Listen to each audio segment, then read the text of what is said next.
तो हमने देखा कि जब प्लेन सरफेस से रिफ्रैक्शन होता है तो किस तरह से लाइट बेंड होता है। अगर कोई ऐसा सरफेस हो जो कि स्फेरिकल हो या कर्व सरफेस हो किसी तरीके का, तो जब उस पर लाइट इंसिडेंट होगा तो क्या उसी तरह से रिफ्रैक्ट करेगा जिस तरह से प्लेन सरफेस रिफ्रैक्ट करता है ना। तो मैं ये कह सकता हूँ कि जो लॉज प्लेन सरफेस के लिए वैलिड है वो कर्व सरफेस के लिए ही वैलिड है ना। तो कर्व सरफेस से रिलेटेड जो है एक इंस्ट्रूमेंट होता है जिसको हम लोग लेंस कहते हैं, है ना। लेंस के बारे में आपने सुना होगा, ये कई जगह यूज होता है, जैसे हम लोग चश्मे में यूज करते हैं, जो टेलीस्कोप होता है, जो माइक्रोस्कोप होता है ना, वहाँ पर भी लेंस का यूज किया जाता है। तो हम लोग अभी सीखेंगे कि कोई कर्व सरफेस है, कर्व सरफेस यानी कि जो कि लेंस में यूज होता है। तो कर्व सरफेस से जब लाइट रे पास करेंगी तो इमेज किस तरह से फॉर्म होता है। जैसे कि मिरर्स पर कोई लाइट इंसिडेंट होता है तो इमेज फॉर्म होता है, उसी तरह से लेंस पर भी लाइट इंसिडेंट होता है तो इमेज फॉर्म होता है ना। मिरर के सामने ऑब्जेक्ट रखने से उसका इमेज बनता है, वैसे ही लेंस के सामने ऑब्जेक्ट रखने से उसका इमेज बनता है। तो किस तरह से इमेज फॉर्म होता है ये हम लोग यहाँ पर सीखेंगे। लेकिन उससे पहले कुछ जो स्पेशल डिफिनीशंस है, कुछ पर्टिकुलर पॉइंट्स है जिनको हमें जानना जरूरी है लेंस के बारे में, वो हम लोग यहाँ पर सीखेंगे। तो हम लोग अभी जो पढ़ने वाले हैं वो ये है रिफ्रैक्शन बाय स्फेरिकल लेंसेज। तो लेंस को अगर पर्टिकुलरली डिफाइन किया जाए तो कुछ इस तरह से डिफाइन किया जाता है, a transparent material bound by two surfaces of which one or both are spherical forms a lens. जैसे देख सकते हैं मैंने यहाँ पर फिगर बनाया है, इसमें ये दो सरफेस जो हैं ये दोनों ही स्फेरिकल शेप के हैं, ये भी स्फेरिकल है और ये भी स्फेरिकल है। यहाँ भी एक लेंस है, इसका भी, ये दोनों सरफेस जो हैं वो स्फेरिकल है। ऐसा भी हो सकता है कि किसी लेंस का केवल एक सरफेस स्फेरिकल हो, दूसरा जो है प्लेन हो, जैसे कि ये हो गया एक, है ना, इधर वाला स्फेरिकल है, इधर वाला प्लेन है। ऐसा भी हो सकता है, इधर वाला प्लेन है, इधर वाला स्फेरिकल है, ठीक। तो एक ऐसा मीडियम जिसके दो फेस जो है ना, दो फेस होते हैं, दोनों के बीच में एक मीडियम जो है वो जो बाउंडेड होता है, तो उसको हम लोग लेंस कहते हैं। इसमें दोनों सरफेस हो सकते हैं कि स्फेरिकल हो, और ये भी हो सकता है कि केवल एक सरफेस स्फेरिकल हो, एक सरफेस प्लेन हो, है ना। जैसा कि आप देखेंगे ये जो लेंस है इसको हम लोग कहते हैं कॉन्वेक्स लेंस, शेप के हिसाब से, क्योंकि जो सरफेस है वो बाहर की तरफ जो है निकल रहा है, कॉन्वेक्स सरफेस है, इसलिए इसको कॉन्वेक्स लेंस कहा जाता है। इसमें जो है ये जो सरफेस है स्फेरिकल सरफेस, ये अंदर की तरफ धंसा हुआ है, इसको हम लोग कहते हैं कॉनकेव सरफेस, और ये जो लेंस बनेगा इसको कहेंगे कॉनकेव लेंस, कॉनकेव लेंस हो गया, ठीक। तो जो लेंसेज होते हैं उनको पहले हम लोग क्लासीफाई कर लेते हैं। दो टाइप से जो क्लासिफिकेशन है वो दो टाइप से किया जाता है। पहला क्लासिफिकेशन है अकॉर्डिंग टू शेप, जो शेप होता है, जो ज्योमेट्री होता है, उसके हिसाब से दो क्लासिफिकेशन होते हैं, जैसा कि अभी मैंने बताया। एक होता है कॉन्वेक्स लेंस और दूसरा होता है कॉनकेव लेंस, है ना। कॉन्वेक्स लेंस में जो आउटर फेसेज होते हैं, दो फेसेज होते हैं, वो सरफेसेज बाहर की तरफ निकले होते हैं, है ना, तो उनको कॉन्वेक्स लेंस कहते हैं। और कॉनकेव लेंस में जो दो सरफेस हैं वो धंसे हो जाते हैं अंदर की तरफ, है ना, इस तरह से, ये भी अंदर धंसा हुआ है, ये भी अंदर धंसा हुआ, तो इसको हम लोग कॉनकेव लेंस कहते हैं। दूसरा जो क्लासिफिकेशन होता है वो होता है according to bending ability of light. दोनों लेंस पर जब लाइट गिरता है, जो इंसिडेंट होता है, तो ये लेंस जो है लाइट को बेंड करते हैं, है ना। लेकिन बेंड करते हैं तो अलग अलग तरीके से। जैसे अगर इस पर लाइट आएगा कोई ऐसे, तो ये उनको कन्वर्ज कर देता है। कन्वर्ज करने का मतलब है कि इस तरह से बेंड करके इनको मिला देता है ना, कन्वर्ज करके इनको मिला देता है। जबकि ये वाला लेंस जो है ये क्या करता है, ये डाइवर्ज करता है। डाइवर्ज का मतलब ये दूर होने लगते हैं, कन्वर्ज का मतलब कि रिफ्रैक्शन के बाद वो पास में आने लगेंगे, और डाइवर्ज का मतलब रिफ्रैक्शन के बाद दूर होने लगेंगे। तो ये जो लेंस है ये ऐसे दूर करने लगता है, ठीक है। तो ऐसे हम लोग इसको डाइवर्जिंग लेंस कहते हैं, इसको कन्वर्जिंग लेंस कहते हैं। तो बेंडिंग एबिलिटी के हिसाब से दो तरह के लेंस होते हैं, एक होता है कन्वर्जिंग लेंस और दूसरा होता है डाइवर्जिंग लेंस। तो जो कन्वर्जिंग लेंस है कन्वर्जिंग लेंस ये हो गया, इस पर जब लाइट ऐसे जाएगा है ना, तो ये इस तरह से कन्वर्ज होकर के आगे यहाँ पर कहीं मिल जाएंगे दोनों लाइट रे रिफ्रैक्शन के बाद। ठीक है, डाइवर्जिंग लेंस में क्या होता है कि लाइट रे जब इंसिडेंट होंगे तो वो डाइवर्ज हो जाते हैं। डाइवर्ज होने का मतलब है कि वो एक दूसरे से दूर होने लगेंगे। ठीक है, इसको हटा देते हैं। ये दो लाइट रे आए हैं, देखने में तो पैरेलल आए हैं, लेकिन जब रिफ्रैक्शन हुआ उसके बाद एक दूसरे से दूर होते जा रहे हैं, तो ये डाइवर्ज हो रहे हैं। ये जो है पास में आ रहे हैं, यानी कि कन्वर्ज हो रहे हैं। ठीक है, तो ये दो टाइप के जो लेंस होते हैं, इनको एक को कन्वर्जिंग लेंस कहा जाता है और एक को डाइवर्जिंग लेंस कहा जाता है। अब इसमें भी जो शेप को और इन दोनों को मिला दिया जाए तो ऐसा कहा जाता है, if refractive index of lens is greater than refractive index of medium, है ना। मतलब कई बार होता है कि जो लेंस है उसको हम लोग एयर में भी रखते हैं और लेंस को हम लोग वाटर के अंदर भी रख सकते हैं या किसी दूसरे मीडियम के अंदर भी रख सकते हैं, है ना। तो कई बार क्या होता है कि जैसे देखेंगे ये तो कॉन्वेक्स लेंस है, कॉन्वेक्स लेंस है, और अगर इसमें लेंस का जो रिफ्रैक्टिव इंडेक्स है, ये जो मीडियम से बना हुआ है, इसका रिफ्रैक्टिव इंडेक्स सराउंडिंग जो बाहर है, बाहर एयर भी हो सकता है, वाटर भी हो सकता है ना, या ग्लास भी हो सकता है कि ये किसी और मटेरियल का बना हो, बाहर ग्लास हो, है ना। तो जब तक इस लेंस का रिफ्रैक्टिव इंडेक्स सराउंडिंग मीडियम के रिफ्रैक्टिव इंडेक्स से ज्यादा होता है, तो ये जो कॉन्वेक्स लेंस है ये कन्वर्जिंग लेंस जैसा बिहेव करता है ना।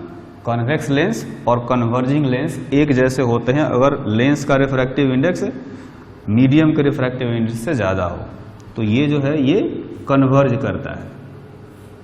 ठीक है, ये तब होता है जब लेंस का रिफ्रैक्टिव इंडेक्स मीडियम के रिफ्रैक्टिव इंडेक्स से ज्यादा हो।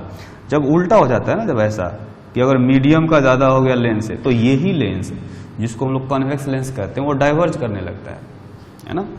तो इस केस में कॉन्वेक्स लेंस कन्वर्जिंग जैसा बिहेव करता है और ये जो कॉनकेव लेंस है, कॉनकेव लेंस आपको शेप दिख रहा होगा, ये डाइवर्जिंग लेंस जैसा बिहेव करता है ना। तो नॉर्मल कंडीशन में कॉनकेव लेंस को डाइवर्जिंग लेंस भी कह सकते हैं और कॉन्वेक्स लेंस को कन्वर्जिंग लेंस भी कह सकते हैं। नॉर्मल केस का मतलब है कि जो लेंस है उसका रिफ्रैक्टिव इंडेक्स सराउंडिंग मीडियम से ज्यादा है, तो है ना। अगर बाई चांस कुछ उल्टा हो जाए, उल्टा होने का मतलब ये है कि जैसे लेंस का रिफ्रैक्टिव इंडेक्स कम हो गया सराउंडिंग मीडियम से, है ना। हालांकि ऐसा होता नहीं है, लेकिन कई बार क्वेश्चंस पूछे जा सकते हैं इस तरह से। अगर लेंस का रिफ्रैक्टिव इंडेक्स मीडियम के रिफ्रैक्टिव इंडेक्स से कम हो जाए, उस केस में यही जो कॉन्वेक्स लेंस है ये डाइवर्जिंग लेंस जैसा बिहेव करने लगेगा, ये डाइवर्जिंग बन जाएगा। कॉन्वेक्स जो है ये डाइवर्जिंग बन जाएगा, है ना। और जो कॉनकेव लेंस है, कॉनकेव लेंस जो है वो कन्वर्जिंग लेंस बन जाएगा। लाइट रे ऐसे जा रहा होगा, ये कन्वर्ज करने लगेगा, है ना। कॉनकेव लेंस जो है वो कन्वर्जिंग हो जाएगा। ठीक है, लेकिन ये जो है ये थोड़ा सा अजीब सा कंडीशन है, ऐसा कम ही पाया जाता है कि लेंस का रिफ्रैक्टिव इंडेक्स मीडियम से कम हो। ज्यादातर केस क्या होता है, ये होता है कि लेंस का रिफ्रैक्टिव इंडेक्स सराउंडिंग मीडियम से ज्यादा होगा। जब ज्यादा होगा तो certainly convex lens converging lens जैसा बिहेव करेगा, जैसे यहां दिखाया गया है, और कॉनकेव लेंस जो है वो डाइवर्जिंग जैसा बिहेव करेगा। तो ये याद रखना है मेनली, क्योंकि ये वाला केस ही ज्यादातर पाया जाता है। अब इसी लेंस से रिलेटेड कुछ टर्म्स होते हैं, जैसे कि एक टर्म होता है एपर्चर, तो इसको समझते हैं। एपर्चर क्या होता है, it is effective diameter of circular outline of lens is called aperture, है ना। जैसे गांधी जी का चश्मा आपने देखा होगा, गोल होता है ना। जैसे गांधी जी का जो चश्मा होता है उसमें दो लेंस होते हैं, है ना। ये दो लेंस हो गए इस तरह से। तो ये एक लेंस है, इस लेंस का जो सेंटर है, ज्योमेट्रिकल सेंटर, है ना। इसको तो हम लोग कहते हैं ऑप्टिकल सेंटर, और ये जो सर्किल बन रहा है इसको सर्कुलर आउटलाइन बोला गया है। ये सर्कुलर आउटलाइन का जो डायमीटर है, इस डायमीटर को एपर्चर कहा जाता है ना। Effective diameter of circular outline of lens is called aperture. तो ये जो सर्कुलर शेप बन रहा है इसका जो डायमीटर है इसको हम लोग एपर्चर कहते हैं, और इस एपर्चर का जो सेंटर है इसको ऑप्टिकल सेंटर कहा जाता है। ऑप्टिकल सेंटर के बारे में थोड़ा सा आगे बताया गया है। ये कहा गया the central part of lens और centre of aperture of lens is called optical centre, है ना। ये जो लेंस है, मैं एक लेंस की बात कर रहा हूँ, यहाँ पर दो लेंस यूज किए गए हैं। ये जो लेंस है इसका सेंट्रल पार्ट ये है, या इसके एपर्चर का जो सेंटर है वो ये है, इसको हम लोग ऑप्टिकल सेंटर कहते हैं। ठीक, इसके बाद एक टर्म आता है जिसको हम लोग कहते हैं प्रिंसिपल एक्सिस। ये प्रिंसिपल एक्सिस हमने जो है कर्व मिरर में भी पढ़ा था, है ना। वहाँ पर जो प्रिंसिपल एक्सिस होता था वो होता था कि उसका जो सेंटर ऑफ कर्वेचर है और पोल को मिला देते थे, तो एक लाइन आता था, उस लाइन को हम लोग प्रिंसिपल एक्सिस कहते थे। यहाँ पर प्रिंसिपल एक्सिस का मतलब ये है कि जैसे ये लेंस है ना, तो लेंस के दोनों सरफेस जो है यहाँ पर किसी न किसी स्फीयर के पार्ट है। जैसे कि ये वाला जो सरफेस है वो इस स्फीयर का पार्ट है, और ये वाला जो सरफेस है ये भी किसी स्फीयर का पार्ट है, ऐसे। तो इसका जो सेंटर है वो यहाँ पर है ना। तो इस पॉइंट को कहते हैं सेंटर ऑफ कर्वेचर। तो जो ये कह सकते हैं कि फर्स्ट सरफेस है, तो फर्स्ट सरफेस का सेंटर कर्वेचर यहाँ पर आएगा C1, और ये जो दूसरा सरफेस है इसको हमने कह दिया सेकेंड सरफेस, इसका सेंटर ऑफ कर्वेचर इधर पड़ेगा, है ना। ये हो गया C2। तो दोनों सरफेस के अपने अपने सेंटर ऑफ कर्वेचर होते हैं। अगर दोनों सेंटर ऑफ कर्वेचर को हम लोग मिला देंगे ऐसे, है ना, एक स्ट्रेट लाइन से, तो इस स्ट्रेट लाइन को प्रिंसिपल एक्सिस कहा जाता है।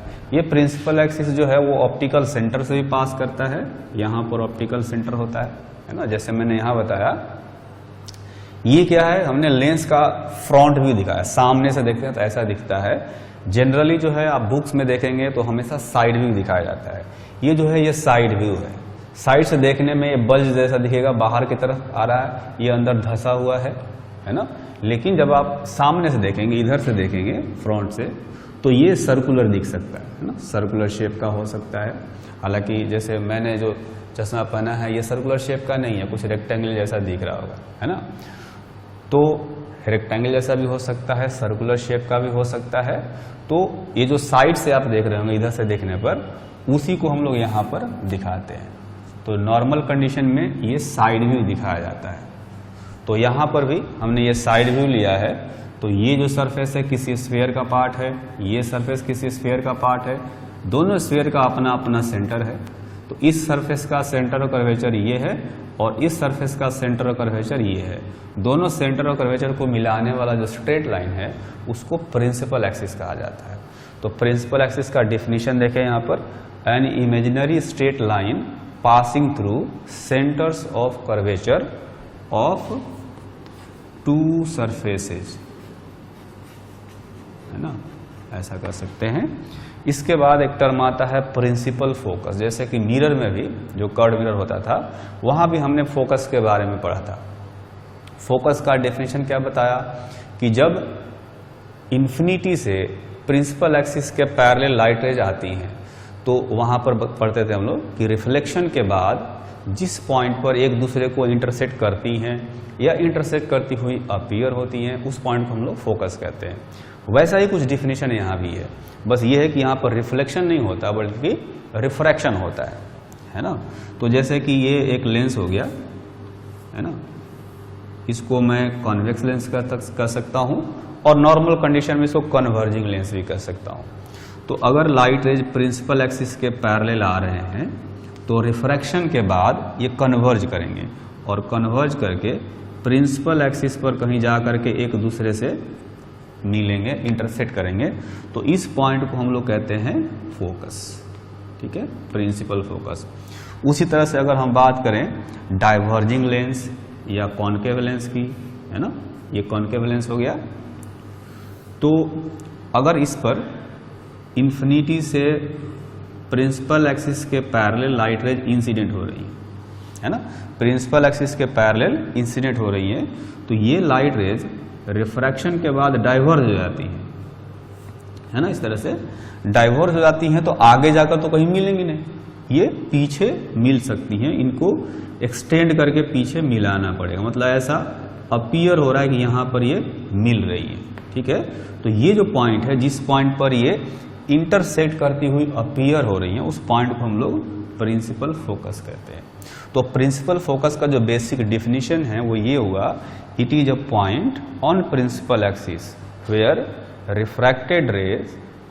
refracted rays intersect or appear to intersect which are incident parallel to principal axis।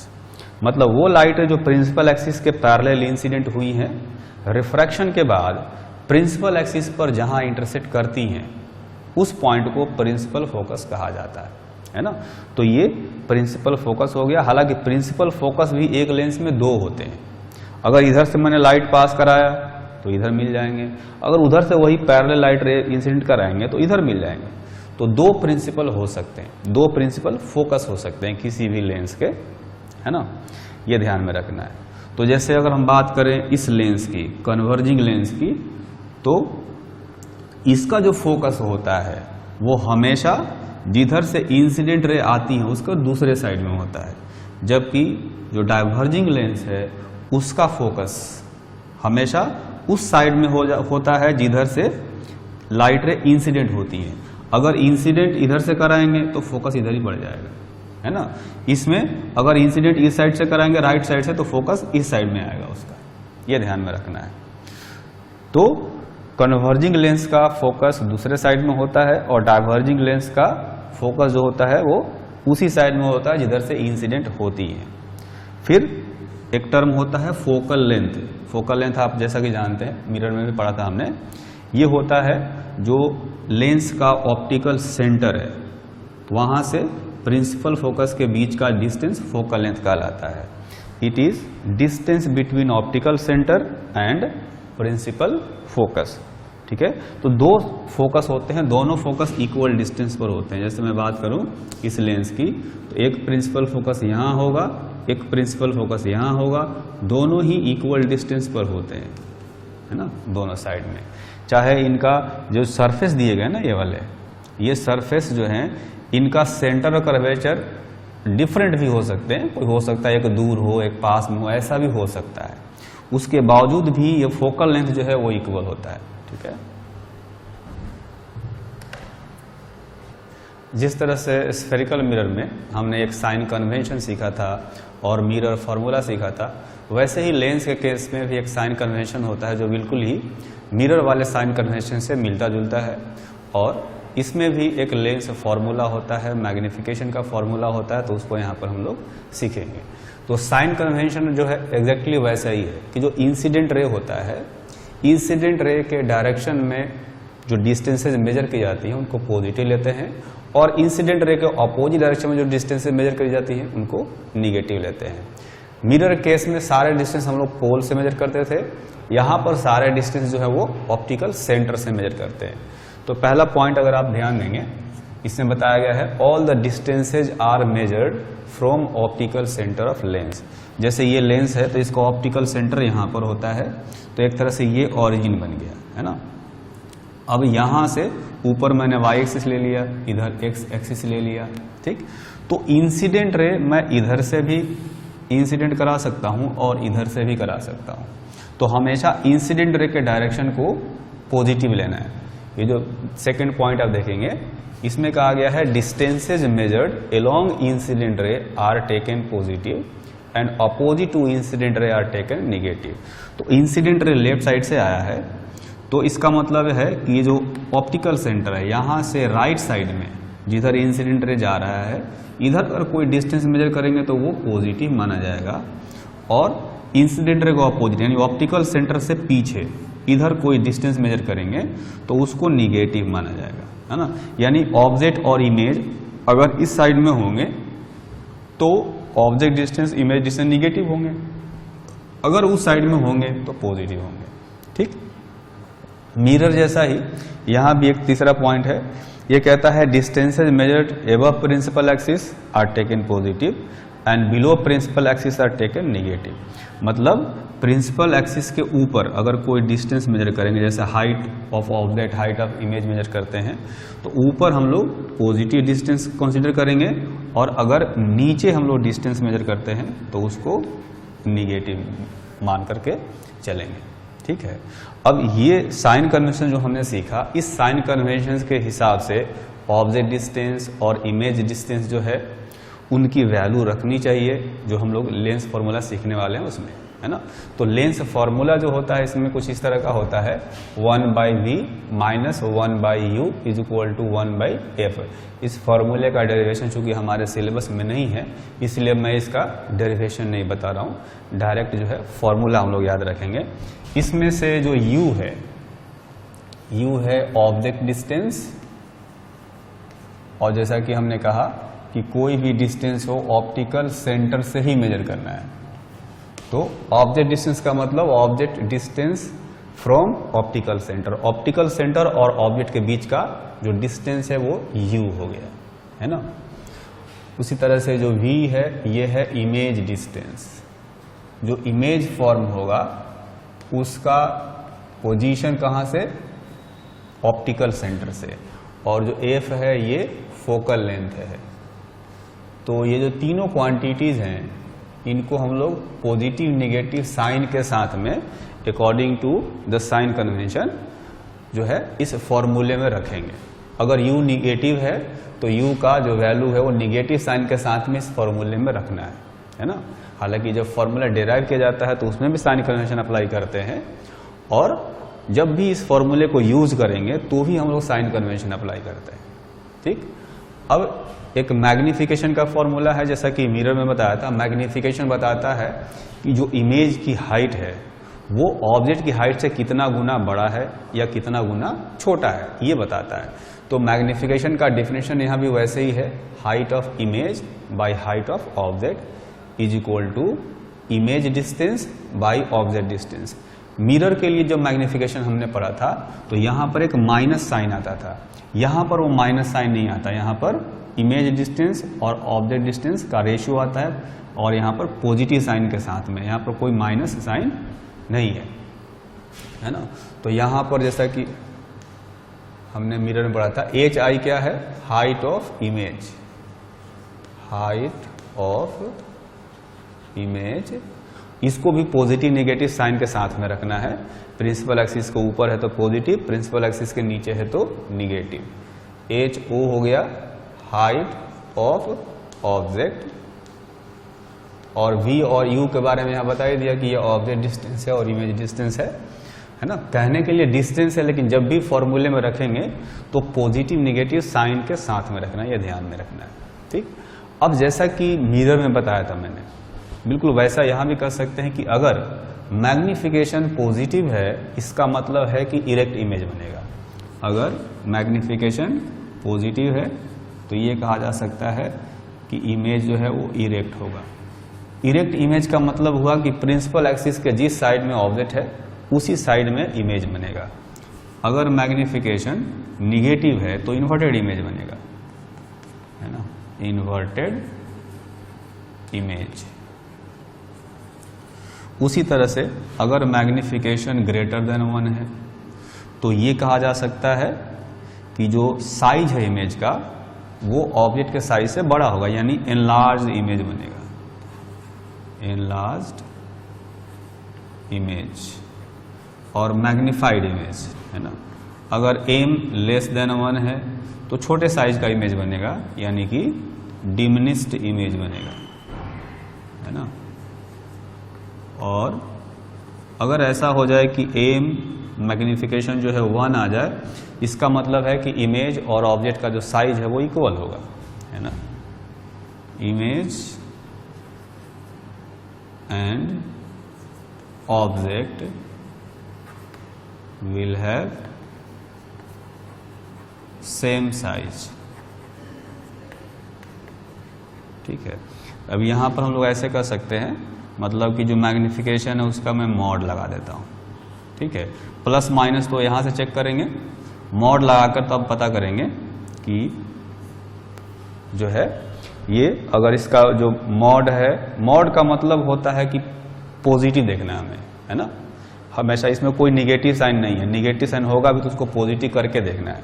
अगर उसका मैग्नीट्यूड जो है, ये मॉड का मतलब होता है मैग्नीट्यूड, तो मैग्निफिकेशन का मैग्नीट्यूड अगर 1 से बड़ा है तो एनलार्ज इमेज, मैग्निफिकेशन का मैग्नीट्यूड अगर 1 से छोटा है तो डिमिनिश्ड इमेज, और मैग्निफिकेशन का मैग्नीट्यूड अगर एग्जैक्टली 1 है तो सेम साइज का इमेज बनेगा। अब हम लोग लेंस से रिलेटेड 2 एग्जाम्पल्स करेंगे जो कि आप एनसीईआरटी में देखेंगे तो सोल्ड एग्जाम्पल के फॉर्म में दिए गए हैं।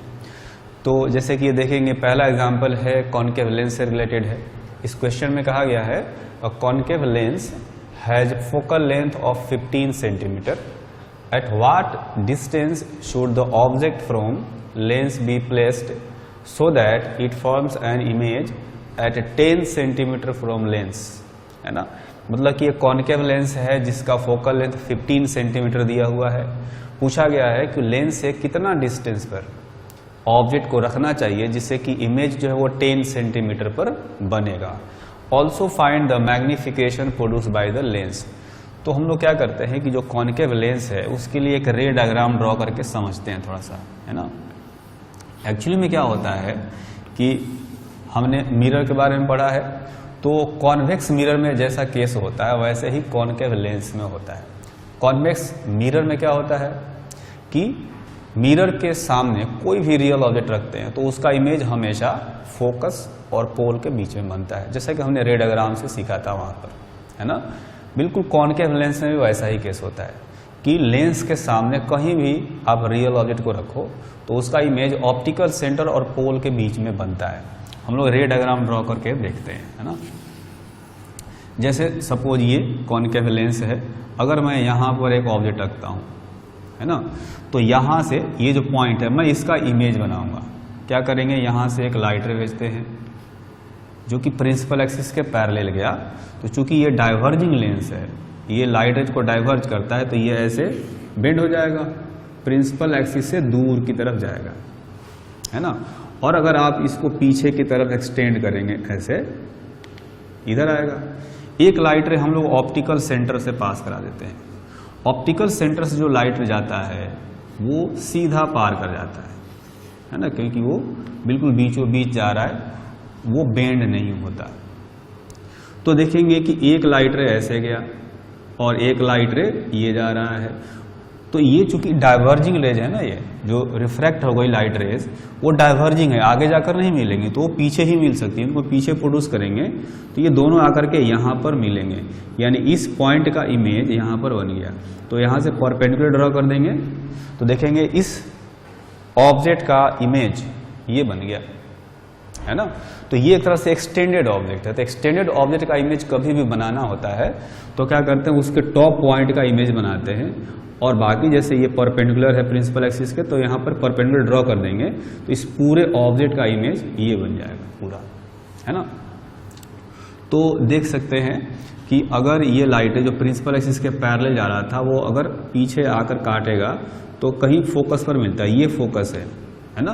तो फोकस और ऑप्टिकल सेंटर के बीच में ये इमेज बन रहा है, जो ऑब्जेक्ट है उससे छोटा बन रहा है और ये वर्चुअल बन रहा है। वर्चुअल क्यों, क्योंकि पीछे आकर के हमने पीछे एक्सटेंड करके मिलाया है। एक्चुअली में रिफ्रैक्टेड लाइट रेज एक्चुअली में इंटरसेक्ट नहीं कर रही बल्कि एक्सटेंड करके मिलाया गया है इनको, है ना। तो इसलिए ये वर्चुअल इमेज है। तो इसी कंडीशन को हम लोग यहाँ पर यूज करेंगे। क्वेश्चन में क्या कहा गया है कि जो फोकल लेंथ है, फोकल लेंथ दिया गया है 15 सेंटीमीटर, तो कॉनकेव लेंस का फोकल लेंथ -15 सेंटीमीटर आना चाहिए। माइनस इसलिए क्योंकि देखेंगे लाइट रे इधर से जा रहा है ना, लाइट रे इधर से जा रहा है तो हमारे लिए पॉजिटिव डायरेक्शन तो इधर हुआ, इधर निगेटिव होगा और फोकस जो है वो निगेटिव साइड में है ना, इसलिए इसका फोकल लेंथ हम लोग लिखेंगे -15 सेंटीमीटर। ठीक, अच्छा, ऑब्जेक्ट और इमेज देखेंगे कि जिस साइड में ऑब्जेक्ट है उसी साइड में इमेज बन रहा है ना। तो जिधर से लाइट रे आ रही है उधर ही ऑब्जेक्ट होगा, ये तो श्योर है क्योंकि रियल ऑब्जेक्ट है ये।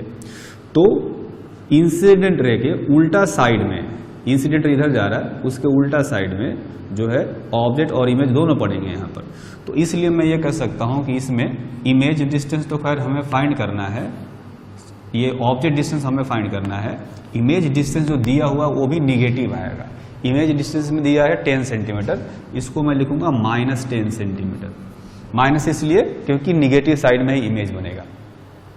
हमेशा ही रियल ऑब्जेक्ट का इमेज हमेशा उसी साइड में बनेगा जिस साइड में ऑब्जेक्ट है, और ऑब्जेक्ट निगेटिव साइड में ही हमेशा होगा अगर रियल है तो। ठीक, ऑब्जेक्ट हमेशा निगेटिव साइड में होगा, इमेज भी निगेटिव साइड में होगा। तो ये v निगेटिव में है, आप देखेंगे कि u जो आएगा वो भी निगेटिव में ही आएगा। तो मैं लेंस फॉर्मूला पहले यूज करता हूँ। लेंस फॉर्मूला मैंने बताया है 1/v - 1/u = 1/f। इसको आप चाहें तो सिंप्लीफाई कर सकते हैं, जैसे मिरर में मैंने बताया था एक सिंप्लीफाइड फॉर्म में, है ना। तो सिंप्लीफाइड फॉर्म में क्या होता है कि हमें 2-3 स्टेप जो है वो करने नहीं पड़ेंगे। अब यहाँ से आप v निकालेंगे तो यह आएगा uf/u + f। डायरेक्ट हम लोग ये वाला फॉर्मूला यूज कर सकते हैं, है ना। लेकिन इस केस में क्या है कि v दिया हुआ है और u निकालना है, तो हमें ये वाला फॉर्मूला यहाँ पर यूज नहीं करना चाहिए। ये फॉर्मूला तब यूज करेंगे जब u और f ये दो क्वांटिटी हमें पता हो, इतने सारे स्टेप करने की जरूरत नहीं पड़ेगी, है ना। डायरेक्ट एक बार में यहाँ पर रखेंगे, अगले स्टेप में v का वैल्यू निकल जाता है। तो इस क्वेश्चन में क्या है कि हमें u नहीं दिया हुआ है, u पता करना है, v और f दिया है। तो यहाँ पर ऐसा करते हैं कि 1/v, हम लोग ये फॉर्मूला ही यूज करेंगे। 1/v है -10 - 1/u, u अननोन है, = 1/f, f है -15, है ना। तो मैं ऐसा करता हूँ, इसको ले आता हूँ इधर, ये हो जाएगा 1/15 - 1/10, ये इधर ही रहने देंगे, और इसको राइट हैंड साइड में ले जाएंगे, 1/u हो जाएगा। तो जब एलसीएम लेंगे यहाँ पर तो ये आएगा 30, तो 2 - 3 = 1/u, है ना। तो यहाँ से u का जो वैल्यू आया, देखेंगे ऊपर आएगा -1 और नीचे 30, तो u का जो वैल्यू है वो आ गया -30 सेंटीमीटर। तो जैसा कि मैंने बताया कि इमेज जिस साइड में है उसी साइड में ऑब्जेक्ट आएगा, क्योंकि ये निगेटिव आया है यानी ऑब्जेक्ट इसी साइड में होना चाहिए। ठीक, अब ऑब्जेक्ट डिस्टेंस आ गया, है ना। तो हम लोग मैग्निफिकेशन भी फाइंड कर सकते हैं। मैग्निफिकेशन का फॉर्मूला क्या बताया मैंने? मैग्निफिकेशन का फॉर्मूला बताया इसमें v/u। तो v है यहाँ पर -10, है ना, v है -10 और u है -30, तो ये आ गया 1/3। कहने का मतलब ये है कि मैग्निफिकेशन एक्चुअली में होता है height of image by height of object. तो height of image will be equal to height of object by 3, है ना। तो ऑब्जेक्ट का जो हाइट है उसका 1/3 इमेज का हाइट होगा। साथ में इरेक्ट इमेज बनेगा, जैसा कि देख सकते हैं कि जो मैग्निफिकेशन आया है वो पॉजिटिव आया है। तो मैग्निफिकेशन पॉजिटिव हो तो उधर मैंने बताया था कि मैग्निफिकेशन पॉजिटिव हो तो इरेक्ट इमेज बनता है। तो इरेक्ट इमेज बन रहा है, छोटा इमेज बन रहा है। जो रे डायग्राम बता रहा है वो यहाँ पर मैथमेटिकली भी दिख रहा है ना। तो मैग्निफिकेशन आ गया 1/3। अब आते हैं नेक्स्ट एग्जाम्पल पर। नेक्स्ट एग्जाम्पल जो है वो कन्वेक्स लेंस से रिलेटेड है। इसमें कहा गया है 2 centimetre tall object is placed perpendicular to principal axis of a convex lens of focal length 10 centimeter. The distance of object from the lens is 15 centimeter. Find the nature, position and size of image and also find the magnification. तो question में आप देखेंगे कि एक convex lens है। Convex lens जो है यहाँ पर हम लोग कन्वर्जिंग मान करके ही चलेंगे। तो इसमें एक ऑब्जेक्ट है जिसका साइज दिया गया है 2 सेंटीमीटर और इसका डिस्टेंस भी बताया गया है। The distance of object from the lens is 15 centimetre. ये 15 सेंटीमीटर हो गया, है ना। अगर हम साइन कन्वेंशन की बात करें तो लाइट रे यहाँ से निकल करके इधर जाएगा, तो ऑप्टिकल सेंटर से इधर पॉजिटिव डिस्टेंस माना जाएगा और यहाँ से इधर निगेटिव डिस्टेंस। तो जो ऑब्जेक्ट है, ऑब्जेक्ट डिस्टेंस मैं -15 सेंटीमीटर लिख सकता हूँ। ठीक, और जो है इसका फोकल लेंथ देखेंगे 10 सेंटीमीटर बताया गया है। कॉन्वेक्स लेंस और focal length 10 centimetre. Convex lens या कन्वर्जिंग लेंस का फोकल लेंथ पॉजिटिव आएगा, है ना। अगर ये मतलब इसका जैसा कि मैंने बताया था, इसका रिफ्रैक्टिव इंडेक्स सराउंडिंग मीडियम से ज़्यादा है, जो नॉर्मल कंडीशन होता है, तो नॉर्मल कंडीशन में कॉन्वेक्स लेंस का फोकल लेंथ हमेशा पॉजिटिव आता है और कॉन्केव लेंस का फोकल लेंथ हमेशा निगेटिव आता है। उसका फोकल लेंथ जो अभी सवाल किया था हमने वो निगेटिव था, और इस केस में इसका फोकल लेंथ पॉजिटिव होना चाहिए। पॉजिटिव इसलिए मैंने रे डायग्राम से भी बताया था कि अगर लाइट रे प्रिंसिपल एक्सिस के पैरेलल आती है तो ये लेंस जो है कन्वर्ज कर देता है। कन्वर्ज करेगा तो दूसरे साइड में इसका प्रिंसिपल फोकस आएगा। तो इंसिडेंट इधर से आ रही थी तो यहाँ से इधर दूसरे साइड में फोकस पड़ेगा, जिधर हम लोग पॉजिटिव डिस्टेंस कहते हैं। तो ये फोकल लेंथ पॉजिटिव आएगा। तो इसके केस में जो फोकल लेंथ है वो हो गया +10 सेंटीमीटर, है ना। तो ऑब्जेक्ट डिस्टेंस दिया है, फोकल लेंथ दिया है, तो इमेज डिस्टेंस हम लोग फाइंड कर सकते हैं। तो यहाँ पर मैंने एक सिंप्लीफाइड फॉर्मूला बताया था। यहाँ पर आप देखें, ये जो लेंस का फॉर्मूला था इसको सिंप्लीफाई करके मैंने डायरेक्ट बताया था कि ये फॉर्मूला हम लोग यूज कर सकते हैं, है ना।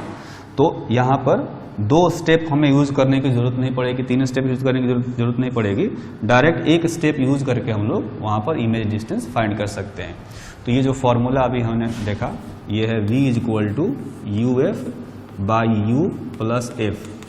U का वैल्यू है -15, F का वैल्यू है +10 डिवाइडेड बाई U फिर से -15 और +10।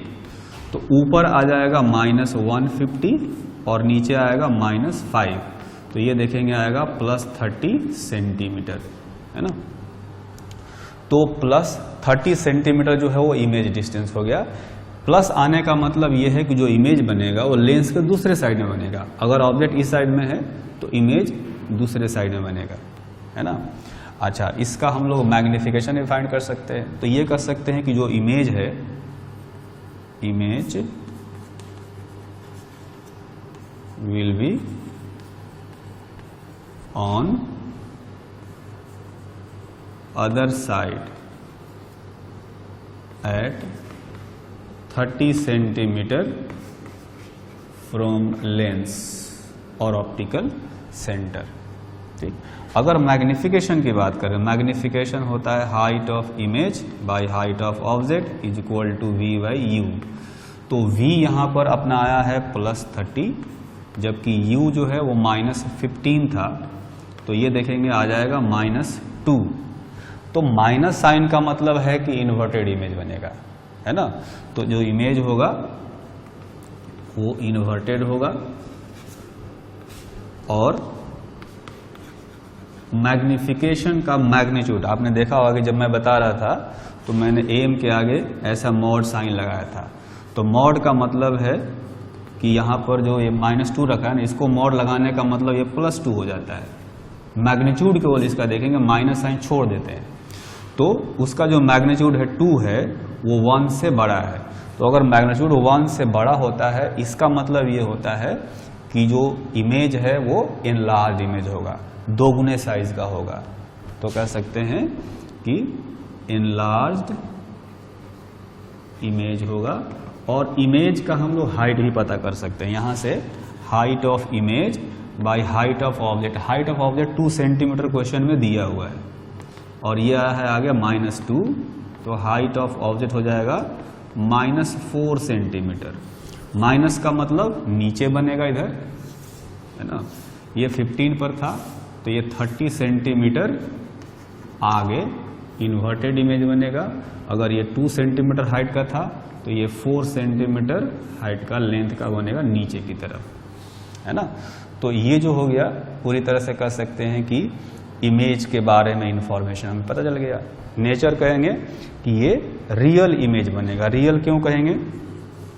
रियल इसलिए क्योंकि दूसरी साइड में एक्चुअली में लाइट रेज इंटरसेक्ट कर सकती हैं। ये जो लाइट रे यहाँ से जाएंगी वो एक्चुअली में यहाँ पर जा करके इंटरसेक्ट कर सकती हैं, इसलिए रियल इमेज बनेगा। इसमें इधर बनता है, वर्चुअल बनता है, क्योंकि लाइट रे एक बार क्रॉस कर गई तो वापस तो आएंगे नहीं मिलने के लिए, है ना। तो उधर रियल इमेज बनेगा, एनलार्ज इमेज बनेगा और इन्वर्टेड बनेगा। ये तो हो गया इस इमेज का नेचर। और मैग्नीफाइड भी बनेगा, जैसा कि हमने देखा कि डबल साइज का इमेज बन रहा है। ठीक है।